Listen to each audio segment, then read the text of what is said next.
श्री बांके बिहारी मंदिर का रहस्य, बांके बिहारी मंदिर का इतिहास। श्री बांके बिहारी मंदिर मथुरा वृंदावन को भगवान श्री कृष्ण का धाम माना जाता है। ये बहुत ही पवित्र धाम है। वृंदावन में भगवान कृष्ण की अनेक लीलाएं मिलती है और आज भी कई लोग भगवान को उसी वृंदावन में कृष्ण लीला का अनुभव करते हैं। आज भी कई लोगों की आस्था है कि राधा कृष्ण की रास लीलाएं शाम के समय में यहाँ होती है। इसीलिए वृंदावन वासी रात को जल्दी सो जाया करते हैं, क्योंकि भगवान की रास लीला इतनी ऊर्जावान होती है कि उसे देखी नहीं जा सकती। वृंदावन स्थित बांके बिहारी मंदिर में भगवान श्री कृष्ण का काले पत्थर का एक विग्रह है।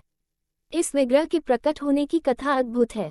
माना जाता है कि यह विग्रह निधिवन से प्राप्त हुआ था। निधिवन वह स्थान है जहां भगवान श्री कृष्ण और देवी राधा ने रास लीला किया था। मान्यता है कि आज भी इस वन में नियमित राधा कृष्ण का मिलन होता है, इसलिए यह वन हमेशा से कृष्ण भक्तों के लिए आदरणीय रहा है।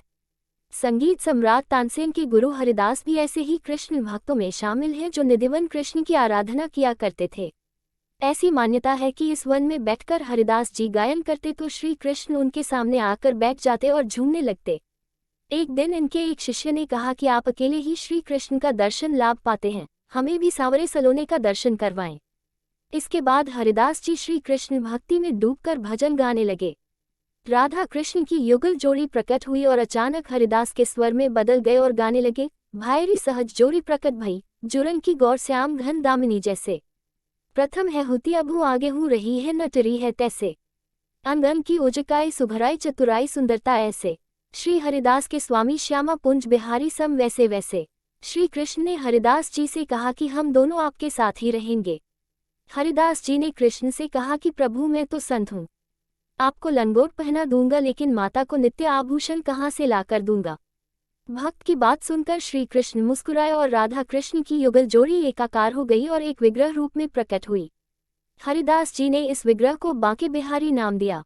बांके बिहारी मंदिर में इसी विग्रह के दर्शन होते हैं। कहते हैं इस विग्रह के दर्शन मात्र से साक्षात राधा और कृष्ण के दर्शनों का फल प्राप्त होता है। स्वामी हरिदास ने इस मंदिर का निर्माण 1864 में करवाया था। रोचक बात है कि यहाँ भगवान को पर्दे में रखा जाता है। एक बार एक भक्त था जो बांके बिहारी के दर्शन के लिए आया था। वो दर्शन करते करते बहुत समय तक बांके बिहारी जी को देखता रहा। इसीलिए भगवान रिझ गए और उन्हीं के साथ उनके गांव चले गए। यहाँ पर मंदिर के स्वामी जी को जब पता चला तो वह उनके पीछे गए और बड़ी मुश्किल से बांके बिहारी को वापस लेकर आए।